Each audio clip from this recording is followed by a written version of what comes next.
Well, first of all, I'd like to point out that the major escalation took place in April and May of this year when NATO and the United States made a decision to inject over $100 billion worth of military assistance and financial assistance into this conflict.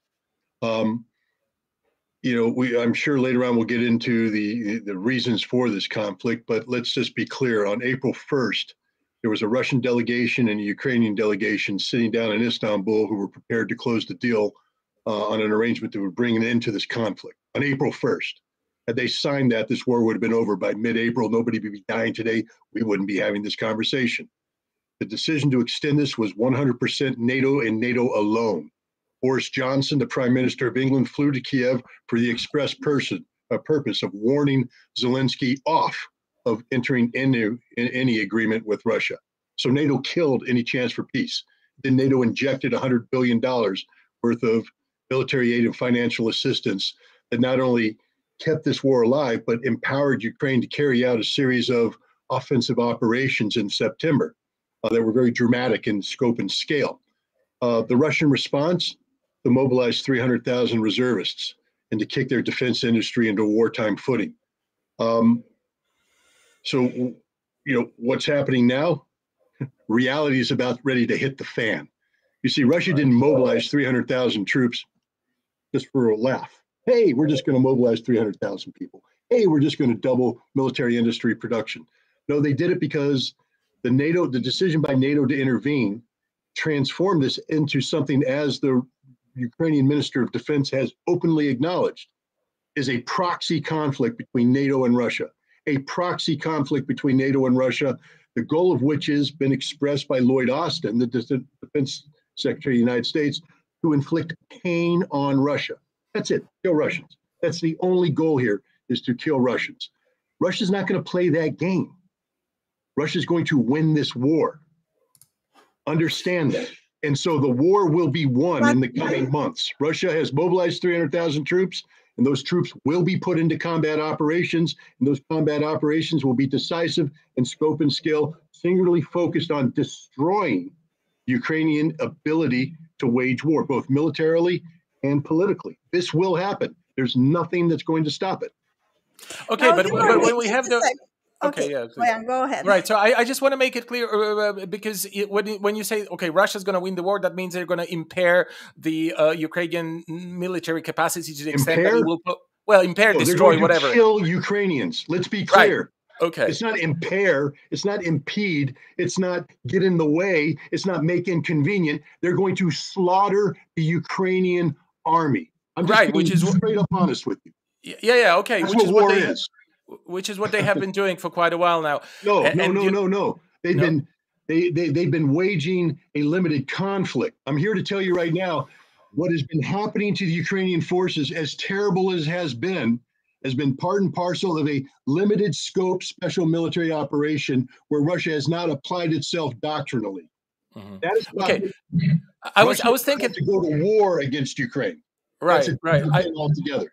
Okay, I was thinking about this when I said that they've been doing that for a while. I was thinking about this, what's been happening in Bakhmut and around Bakhmut, because even Prigozhin was making statements about this being a meat grinder and stuff like that. So I was thinking that perhaps at least around this area they have been doing that.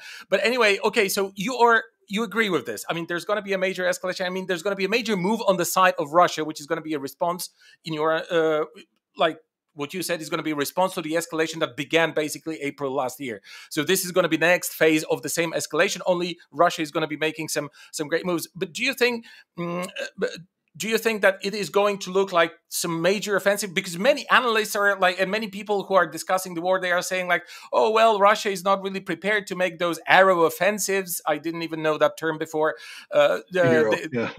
Right. So I wonder, do you think that it's really changing now, or it's about to change, that now Russia is going to massively move in? And when they move in, that means, I understand that they're focusing mainly on what they, demilitarization, denazification. I understand that.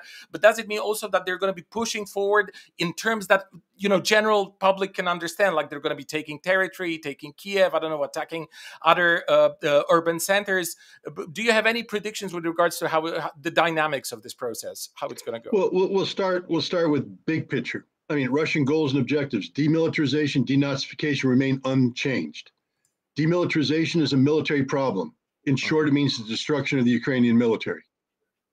Plain and simple, the destruction of the Ukrainian military. That's it. Denazification is a political problem. That means the destruction of the Ukrainian state. These are the two objectives. Mm-hmm. The Ukrainian military will be destroyed on the ground by the Russian military. The Ukrainian state will be destroyed primarily through the air by the Russian Air Force. We've already seen that begin. The attacks on Ukrainian electrical production grid. Ukraine's ability to produce electricity is dropped precipitously. It may end altogether. Ukraine's what is their economic output is about as close to zero as it can get, and their future is not bright. It's $1 trillion in infrastructure damage, probably going to be double that by the time Russia finishes. Ukraine will be destroyed as a modern nation state, and the current government will be politically neutered. It will be eliminated. It will be made impossible for Zelensky to set foot in Ukraine because Russia is going to humiliate him and humiliate that government and destroy their viability as a political force through the destruction of Ukraine. This is horrible. I'm not gloating over this. This doesn't make me happy. I'm simply saying this is the state of affairs as we see it. Now, when you say no big arrow offense, no, look, Russia has been doing one thing since the very beginning of this conflict, and that's escalation management. Russia does not want a conflict with NATO, does not want a conflict with NATO. And Russia is not seeking a conflict with NATO. Russia doesn't want to do anything that would encourage NATO to intervene militarily, which means Russia will proceed carefully. Carefully is the opposite of big arrow. Big arrow is we're going to roll in there like George Patton or Zhukov or whatever you want to say, big arrow deep and all that. No, first of all, Russia doesn't have the capacity to do that. Russia would have to double, triple the amount of troops available to it to do big arrow offenses. Russia is going to do very measured attacks that achieve very specific results. The first result will be the liberation of all Russian territory. Now, when I say Russian territory, I know there will be those who say it ain't Russian territory. I'm sorry, from the Russian perspective, the territories that were incorporated under in the aftermath of the referendum under Article 64 of their constitution is Mother Russia. And Russia is going to take control of every square centimeter of that land, which means they're going to push the Ukrainians not only off that territory, but because Ukraine has shown a proclivity to fire artillery into civilian centers like Donetsk and others, Russia will push the Ukrainians back beyond artillery range, which means that the lines will go back approximately 100 to 120 kilometers. That will be modified based upon terrain, which might have to take more territory to secure. This is a bare minimum of the territorial things that will take place. Russia may also opt to acquire new territories such as Kharkov, the Oblast of Kharkov, and make it part of Mother Russia through a referendum process as well. Again, Vladimir Putin made a statement the other day that everybody needs to pay attention to, that Russia will protect the interests of the Russian people around the world. He will guarantee their right to speak their language, to worship the way they want to worship, to live as Russians. And if people aren't willing to let them live as Russians, then Russia will help them live as Russians. So that doesn't bode well for parts of Ukraine where there are ethnic Russian majorities, and those ethnic Russians feel that they have been oppressed by the Zelensky government. And it's not theoretical. I mean, Arestovich, the advisor to the Ukrainian president, resigned yesterday because he gave a remarkably open interview to the Ukrainian media where he was horribly critical of the Ukrainian government's policy towards ethnic Russians. He said, "What do you expect them to do?" And he's right. What do you expect them to do? For once, he said something. Yes. For once, he said something right, and now he's on the Mirotvorets hit list next to me. I'm very proud to have him on the list. But I'm joking. But my point is that Russia has been pushed into a corner, and there's an old saying that Russians are slow to harness but fast to ride. I mean, it takes them time to get going, but once they get going, they're off. And the world is about to find out what happens when you harness Russia and Russia starts to go off. It's going to be a completely different thing. And Russia's setting the stage not just militarily, but politically as well. Look at the absolute divorce that's taking place between Russia and the European Union, the European Commission. Russia is saying none of the treaty arrangements that exist with Europe are in effect anymore. We are done with Europe. We don't care about Europe. Europe doesn't matter. We are a sovereign state. And we will handle everything based upon the notion of national sovereignty. That's an absolute divorce from the direction Russia was going previously, where they were making a good faith effort to incorporate themselves in the West. That day's done. And that also triggers a new political reality in Russia, where any Western analyst who's trying to assess what Russia's up to, which direction Russia's going to, has to delete all previous analytical patterns because they don't apply anymore. Russia's not trying to be a part of the West anymore. Russia doesn't care about the West anymore. And this is a huge game changer. I want to say now that I read, just humor me, because I read some interesting articles today in Deutsche Welle, and they said that Ukraine is going to get important military equipment like Leopard tanks from the Germans, but that they said that they are going to give like 10. And how is this going to be a game changer? Because the title of the article was very bombastic, and it was presented in a way like this equipment is going to provide Ukrainians with enough power to win the war, basically. And with 10 tanks, even for me that I'm not a military expert, how are you going to win this conflict with 10? Are these tanks so powerful? Are they from a sci-fi movie? What's going on here? First of all, you need to understand that the Leopard tank is not a new tank. It's an old tank. It's been around for a while. Also understand that the Leopard tank has been provided to Turkey. Turkey has employed these tanks in Syria. And ISIS has shown a really clever ability to destroy these tanks. So they're not, some sci-fi magical weapon that's going to roll in and all Russian ammunition bounces off of it as it roars through the Russians, tearing everything to a side. The Leopard tanks, when they arrive on the battlefield, will be destroyed piecemeal. Why?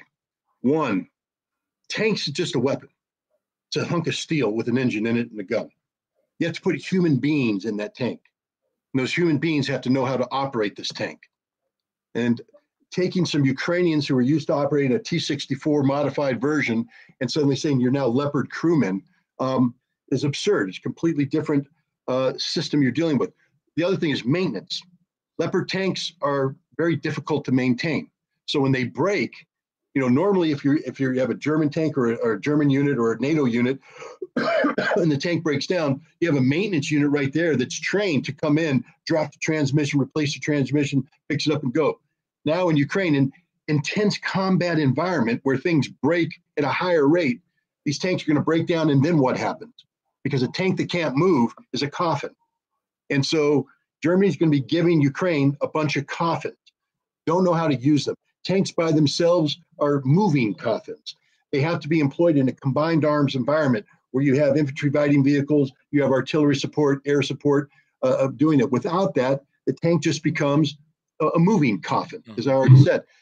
And it's not just the Germans that are a joke. The British are going to provide 14, let's count them, 14 Challenger 2 tanks, as if that's going to change the outcome of anything. Meanwhile, Russia's bringing 600, 800, 1,000, 1,200 tanks. It's not even this is a joke, and it's a tragic joke because all this is doing is guaranteeing that thousands more Ukrainians are going to lose their lives. That's all this guarantees.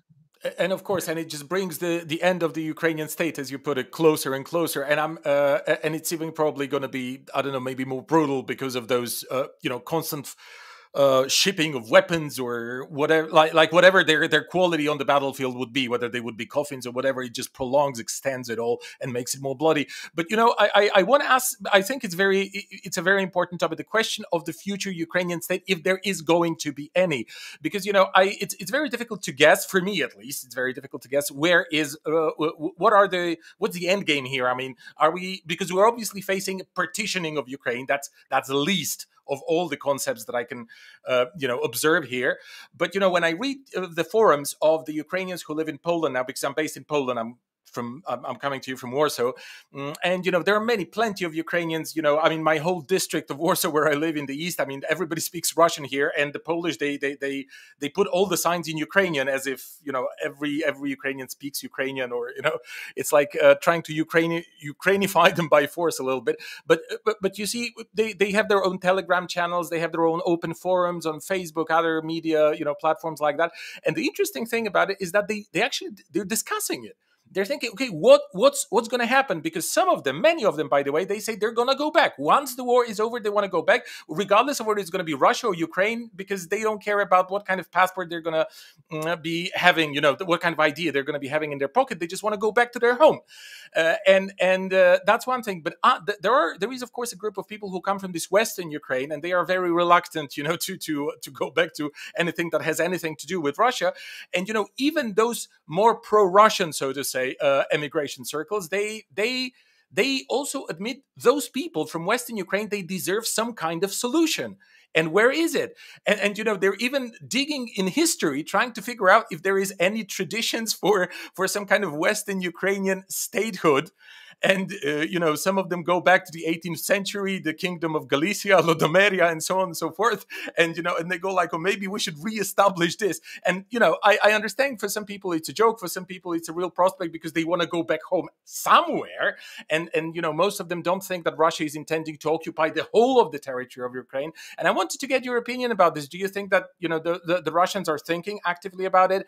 Like, okay, we're going to go we're going to liberate what's Russia, what had become Russia after the referendums. But then, there's got to be some future for those other territories, right? And what do you think? Are they really going to recognize the kind of sentiments that some of those Ukrainians are demonstrating on those, forums that I mentioned? Well, I don't believe that Russia has any intent to occupy Western Ukraine. I'd be surprised if Russian troops entered Western Ukraine, even temporarily. It would, again, be an expansion of the conflict that appears to be beyond the capabilities of the Russian forces that have been assembled. But I will also say this. Western Ukraine is the heartland of the ideology of Stepan Bandera. Yeah. That ideology will no longer exist. And anybody who has that ideology in their heart is either going to die or be in permanent exile, but they won't allow to exist on Western Ukraine. So whatever the future of Western Ukraine is, it's not going to be a place where this odious ideology of Stepan Bandera can exist. I'd ask the Poles, why don't you give them Volyn? You know what I'm talking about? Why don't you give the Western Ukrainians Volyn? You know why you won't give them Volyn, because Volyn is a symbol of what that hateful ideology is. A massacre of 110,000 Polish men, women, and children slaughtered by Stepan Bandera and his followers. And yet this ideology is alive and well and living in Ukraine today. They just celebrated the son of a gun's birthday. The Minister of Defense, or the Chief of the Armed Services, Zaluzhny, took a picture with Stepan Bandera in the background. They hold parades, they have monuments and all this stuff. All that will be eliminated.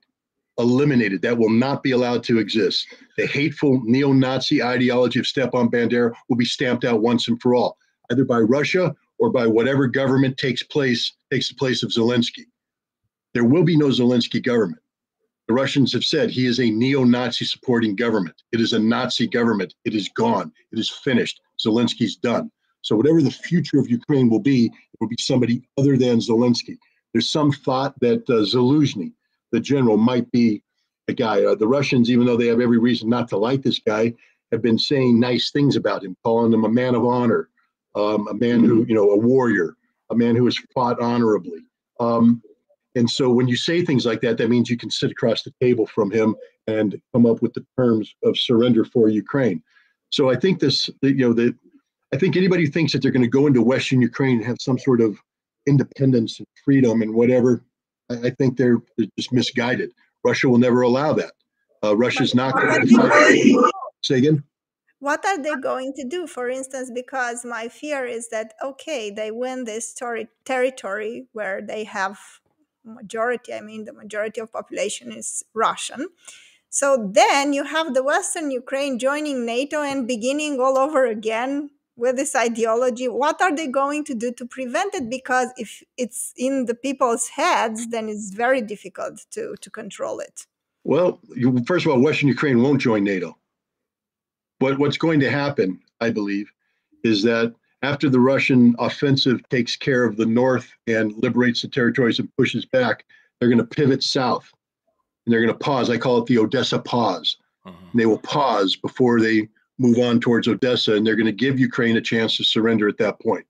They're going to say, here are the terms of surrender. They're going to be harsh, but in exchange for accepting this, we will allow you to keep Odessa. And by keeping Odessa, that gives Ukraine access to the sea, economic viability. They can survive as a nation state. At that point in time, I would anticipate the Ukrainian military, recognizing the inevitability of defeat, will make a move to remove Zelensky and put somebody in front of the Russians to accept this deal. If that doesn't happen, then Russia moves in, takes Odessa, links up with Transnistria, and now we have the totality of what they call Southern Russia and Novaya Russia. And it will be Russia forever. It will never go back. But Russia will never allow Western Ukraine to be independent. The Belarusians won't allow it. And it won't be part of NATO. Sure. I wonder whether perhaps this could be also whether this could be positive that people who have emigrated from Ukraine to Poland and to many other European states are actually floating this idea of having some kind of digging to some kind of historical traditions of their of this Western Ukrainian statehood, which dates back from before Stepan Bandera. That's what they're saying. That might look. Russia is a big proponent of self-determination. They better be, because they just used that argument to hold referendum. So I don't think that it's intellectually inconsistent if one of the solutions was for a post-conflict Western Ukrainian state to be formed based upon the concept of the self-determination. But that Western Ukrainian state would have to be complete. Let me just put it this way. If you're supportive of Stepan Bandera, you're either going to die, be imprisoned, or go into permanent exile. You will not reside in Western Ukraine. That's just the Russians cannot allow that to happen, because as Maria just hinted, if it does happen, then you get this cancerous tumor in the middle of Europe that's just going to fester and be poisonous, and it's going to be. And remember, Poland has no reason to love a Bandera Western Ukrainian state. No one has a reason to love this. It would be literally a hateful regime that would generate political violence everywhere. So Russia, having sacrificed so much to achieve what I believe is going to be this victory, can't allow that to happen. They'll be willing to sacrifice more to destroy this. But one solution may be, whatever remains of Ukraine be given the ability for self-determination, because I have a funny feeling that Western Ukraine is not going to want to be subordinate to a Kievian rump state, which is all that's going to be left of Ukraine once Russia takes over things. So, and I'm also thinking that it can prevent, like, this is of course a bit of a political fiction here, but that's my hypothesis, that if there is a trend in place for some kind of self-determination which is not linked to Stepan Bandera and all this Nazi nonsense, then I think could also be healthy for the people of Western Ukraine, in a sense that it will send a signal to Russia, to the West, to everyone, that look, we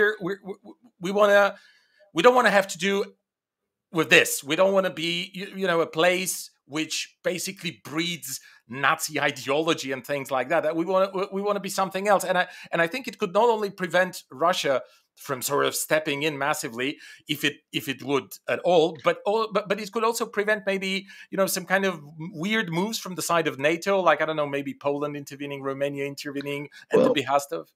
I think NATO. I know Poland understands this. I hope Poland understands this. That if they intervene in Western Ukraine, every Polish soldier that enters Western Ukraine will be dead. Yeah. I hope they understand that there's no chance of success. Lukashenko has made it clear that Belarus does not want to be involved in this conflict. Belarusian troops will not enter Ukraine unless Ukraine either invades Belarus or Poland moves into Western Ukraine. That the red line is Polish occupation of Western Ukraine. Then Belarus, and now they have a powerful joint military grouping of forces that's more than capable of defeating anything Poland could put on the ground. So I hope Poland got that signal. Here's the other thing too. When we say self-determination for Western Ukraine, understand this, it isn't really self-determination. Why do I say that? Because Russia's not going to leave any outcome up for grabs. It will be a dictated outcome. Because there will be a lot of political constraints put in place. For instance, constitutional requirement to ban banderism, permanent neutrality, and things of that nature. And so it's not as though the Western Ukrainian people are going to be able to come in and say, this is what we want. It's going to be them applying to a Russian victor saying, we request that you give us this. It's that sort of thing, because Russia's not going to take, this is a war that, for it to be anything other than a Russian defeat, has to result in a decisive Russian victory. Because look, Russia's objectives were well defined before this war, a new European security framework. That's all they wanted, a new European security framework that kept Ukraine neutral and pushed NATO back, not politically, but in terms of infrastructure, back to 1997 lines. That means Poland and Romania have to get rid of these American air defense systems, missile defense systems, which are now offensive missile launchers. If they don't want to, then Russia's already shown what it's going to do. They're not going to invade. But Russia, for instance, Finland wants to join NATO. Russia just is building a massive group of forces up in Karelia. Poland wants to play games with, having its aircraft be qualified for nuclear delivery. Nuclear weapons are now in Belarus and Kaliningrad. So Russia will escalate this as far as it needs to be escalated. And at some point in time, I believe Europe is going to fracture into two groups. I'll call it Old Europe, which is France, Germany, and others, who are going to say, we need to find a way to peacefully coexist with Russia. We saw the Dutch prime minister say that at Davos the other day. Okay, that is the trend. Then there's New Europe, and this is the Baltics, Poland, Czech, Romania, and they're going to say, no, we need to be more proactive against the Russian threat. But the problem is, once you strip away Old Europe from New Europe can't stand on its own 2 feet.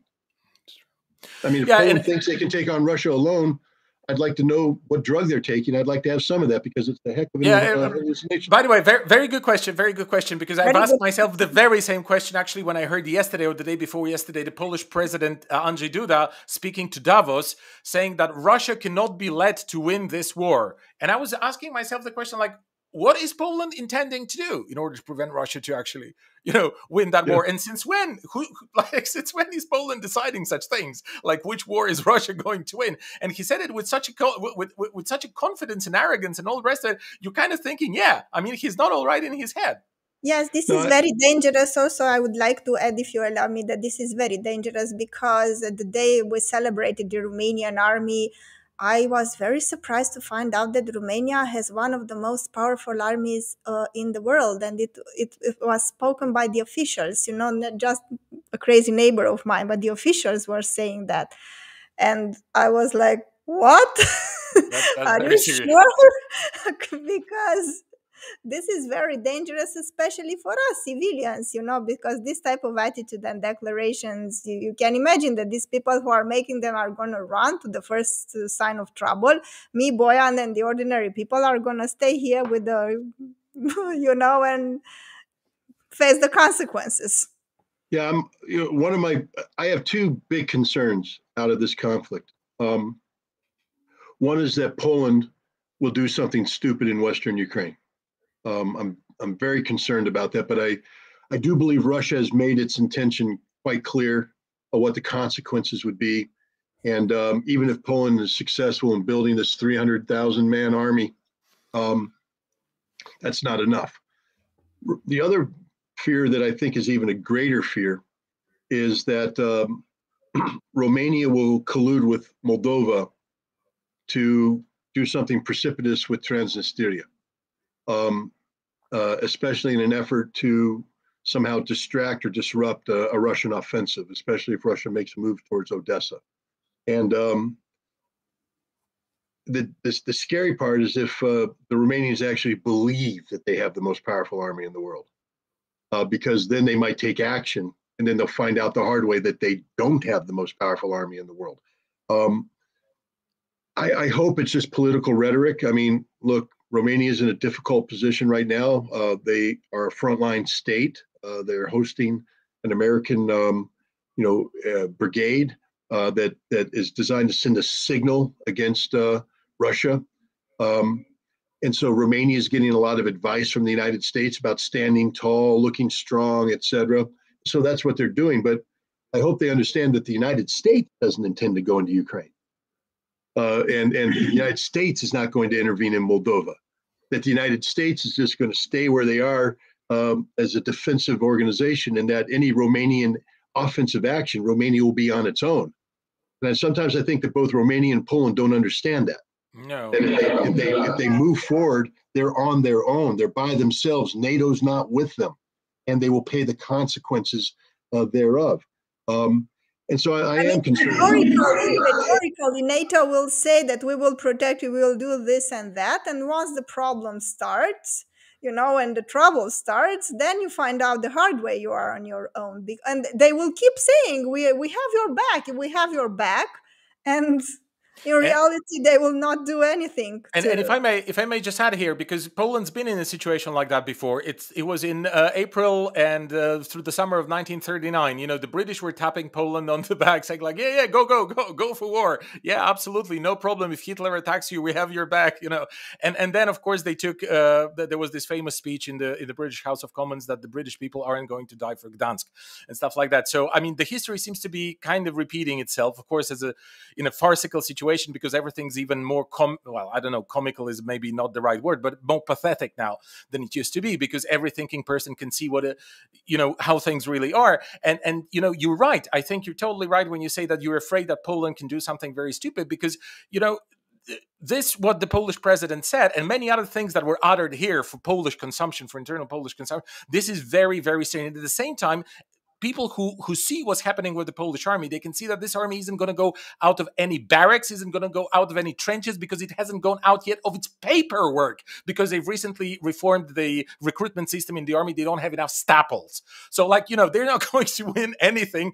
And if they go there, they're just going to jump into the meat grinder of history like they did in 1939. So, this is just a kind of very, very strange self-perpetuating mechanism. And they believe they're great.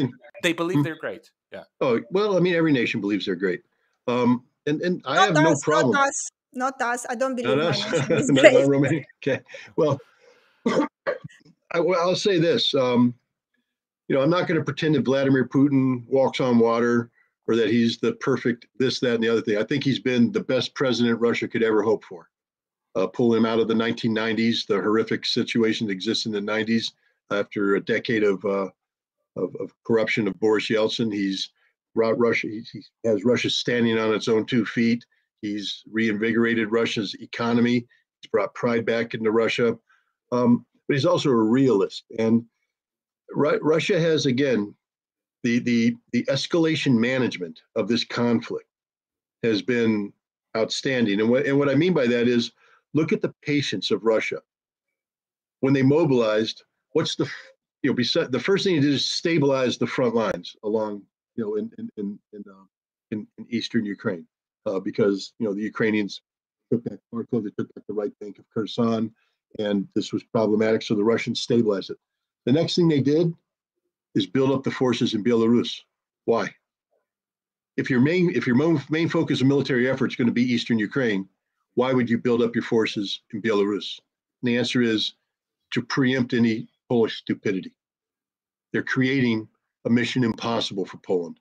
They're expending a tremendous amount of military resources that could be better used in eastern Ukraine if you were singularly focused on that, to have that position in place, not to use them, but to have as a force in readiness in case Poland does something. So that's called escalation management, and they've done a very good job of that.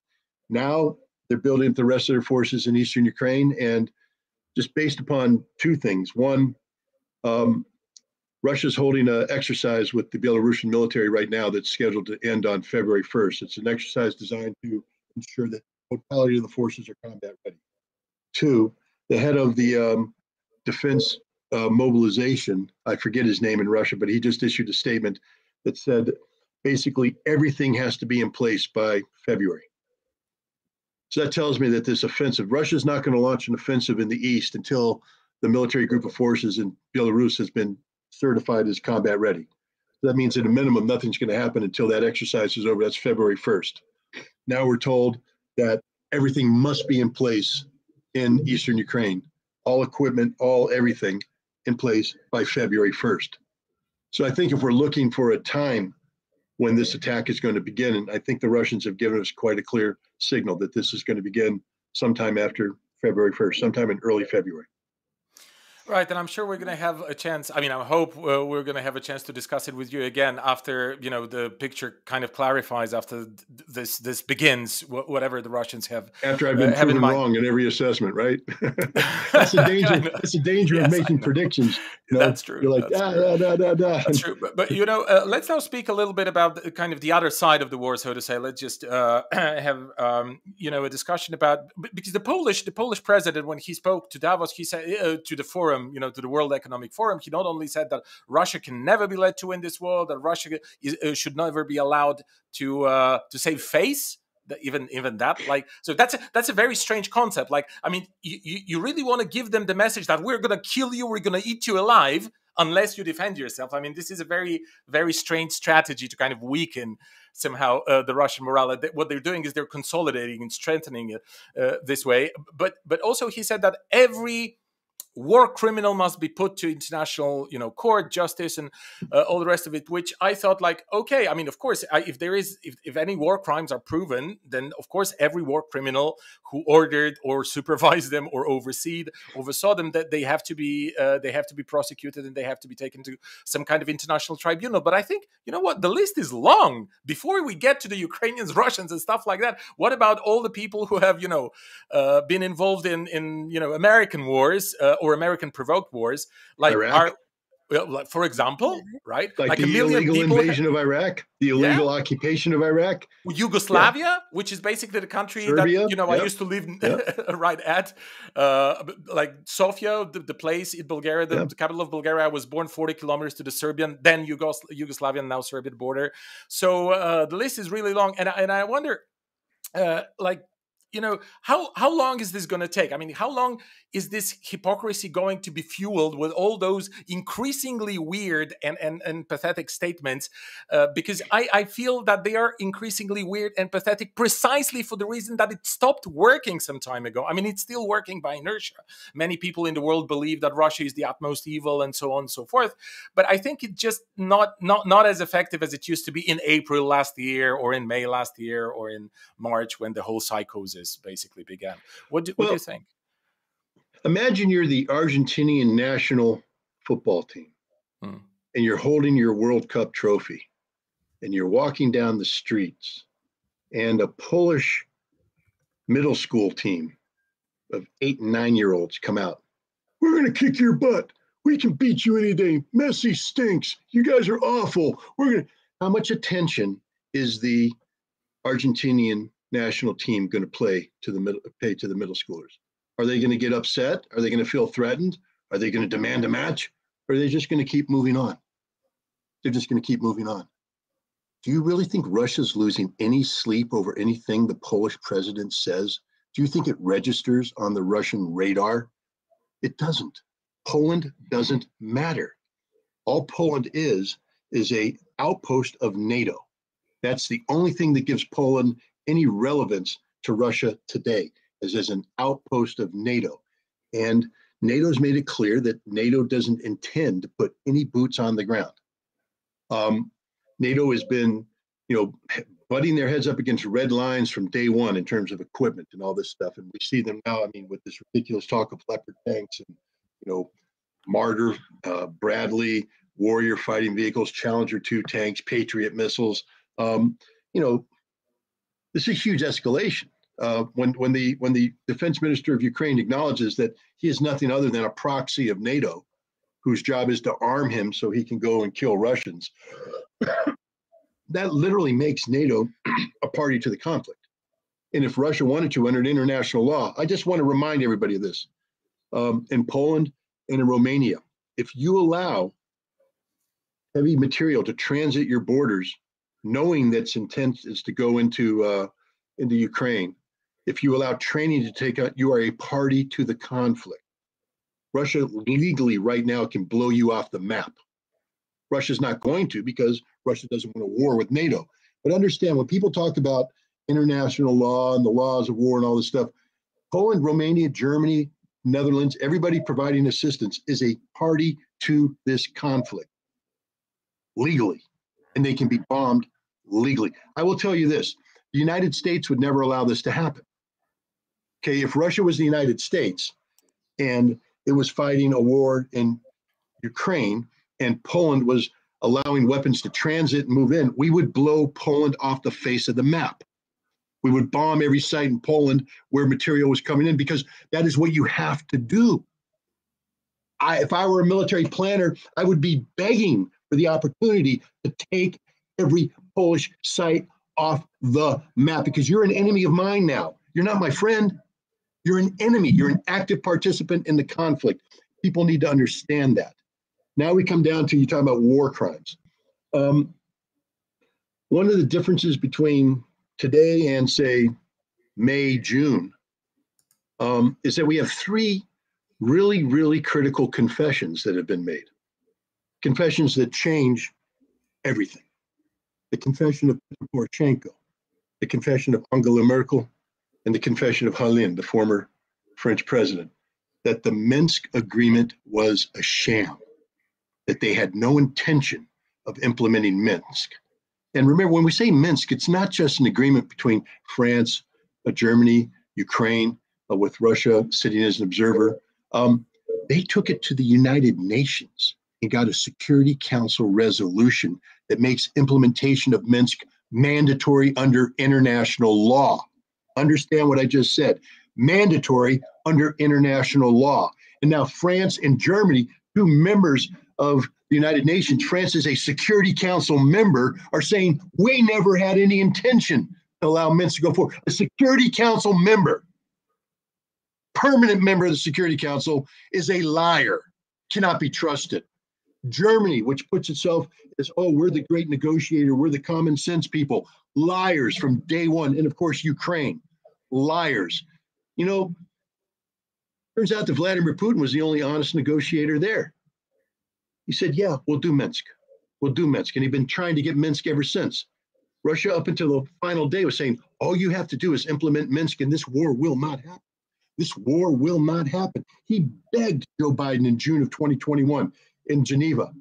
All you need to do, Joe, is get Ukraine to sign on to Minsk and all this problem goes away. And Biden said, I promise you.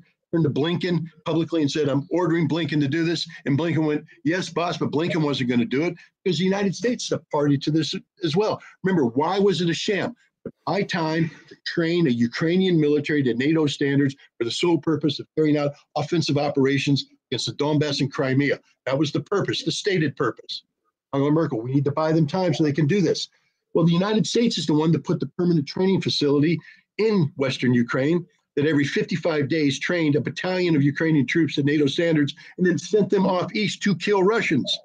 We trained 30,000 people. NATO had other training facilities. Another 30 to 60,000 people were trained. A total of 60 to 90,000 people were trained for the purpose of killing Russians. NATO trained them. And it was part and parcel of not just the rejection of Minsk, but it goes back to 2008. If you remember, in April 2008, William Burns, the president, the ambassador of the United States to Russia, wrote a memorandum. Niet means niet. He said, if we invite Ukraine into NATO, we are setting off a sequence of events that will inevitably lead to a Russian military intervention in Ukraine that will result in Ukraine losing the Donbass and Crimea. 2008, April. November, they invited Ukraine in. knowing what it would accomplish, knowing that by invading, they are inevitably leading to a conflict with Russia. This has been a Western war from day one. From day one, this is the war the West wanted. This is the war the West said will occur in 2008. This is a war that the West prepared for since 2014 by rejecting the only pathway to peace, which was the Minsk Accords. So now we come back and reflect on what Russia said in justifying this conflict. Preemptive collective self-defense under Article 51 of the United Nations Charter. Russia's case is 100% cognizable. Russia didn't carry out a precipitous war of aggression, unprovoked war of aggression. Russia was provoked every step of the way by NATO, by Ukraine, by Germany, by France, by the United States. They had no choice. Russia exhausted every venue short of war to prevent a war. They sought the Minsk Accords up until the very end. They put draft treaties on the table for a new European security framework. They did everything but get on their knees and beg for this not to happen.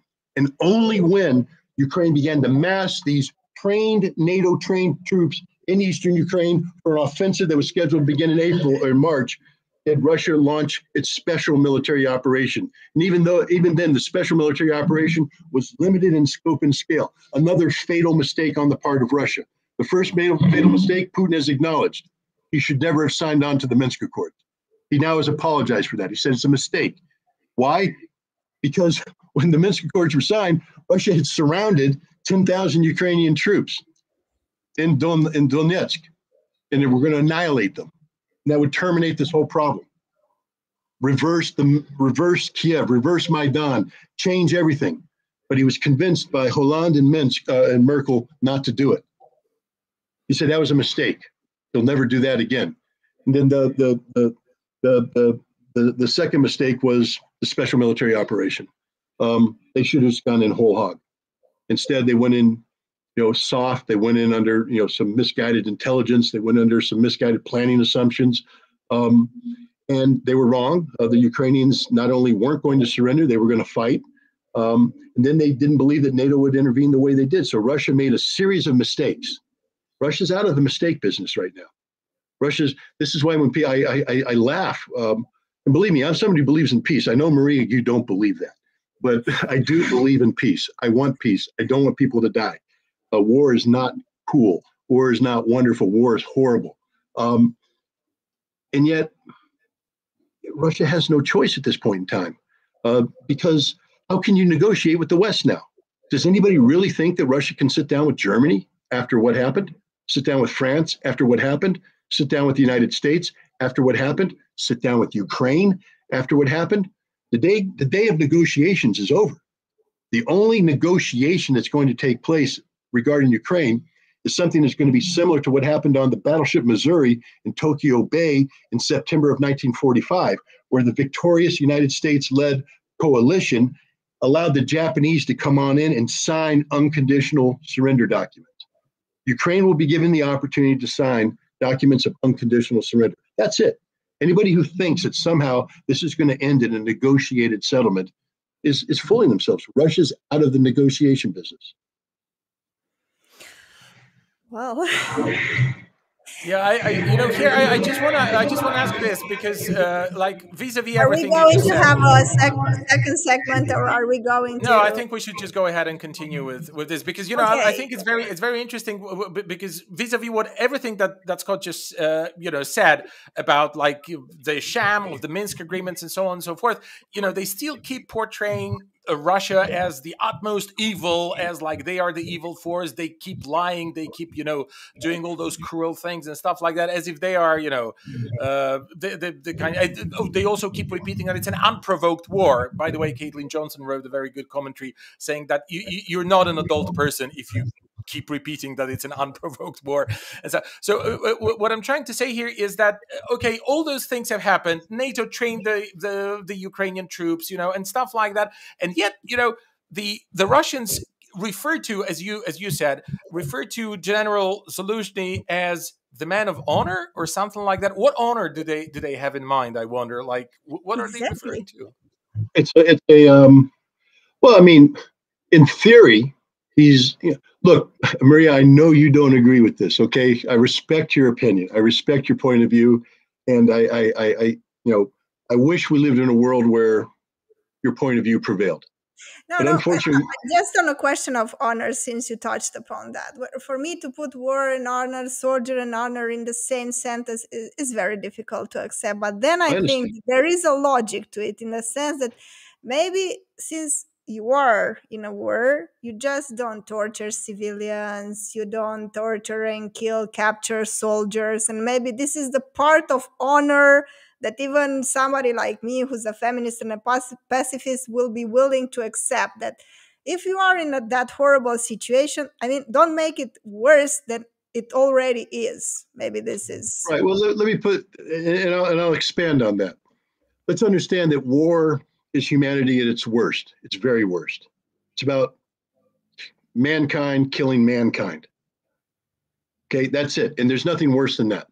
It's literally, that means that everything that we're supposed to represent, intelligent beings with a soul, spirit, know the difference between right and wrong, it means that all that's gone out the window and we now become animals, literal animals. And, you know, it's not a game. Bojan, if you and I went into a room and only one of us could come out, you think I'm not going to be an animal? Do you think if given the opportunity, I'm not going to bite your nose off, gouge your eyes out, rip your throat out, do everything I can to win this fight because it's life and death? No, that's animalistic combat, and that's what war is. Now, we've civilized it by bringing in weaponry, so I can shoot you long distance, I can blow you up long distance, I can do a lot of things with technology now to increase the lethality. But at the end of the day, if I close in with you, it's not going to be a gentleman shaking hands, rules we're in a boxing match. I'm going to rip your head off. I'm going to drink your blood. I'm going to be so animalistic in my approach to terminating your life, because otherwise I create an opportunity for you to kill me. This is literal life and death. So now, Maria, now that I've painted that picture, now imagine I'm a Marine Corps officer and I'm in charge of Marines who can be that animal I just described. That when I hit the on switch, if I don't control them, it will be ugly, because once you become an animal, nothing matters. Life doesn't matter. Laws doesn't matter. Nothing matters. You're just an animal. So now my job is to control that, to train these Marines to retain the veneer of civilization, to retain a code of honor, which says, I kill the enemy so long as they're trying to kill me. But the second they put their hands up, I stop killing. You see, you can't, that's not automatic. I just said, if I'm in a life and death struggle and Bojan said, I surrender, I'm not going to let him surrender. I'm going to kill him because I'm an animal. And now I'm a trained Marine. I surrender, boom. I take you, I take care of your wounds, I get you in the rear, I give you food, I give you shelter, and I treat you properly. That requires discipline, and that requires a code of conduct. It requires people to accept rules, put on this animalistic urge to kill. And that's where honor comes in. That's where men of honor, women of honor come in. People who can work knowing that what's being unleashed is the worst thing in the world, and doing their best not only to survive, but to do it in a way that preserves a modicum of civilization, a modicum of humility. Because if you don't do this, Maria, and you go home having been an animal, you'll never recover.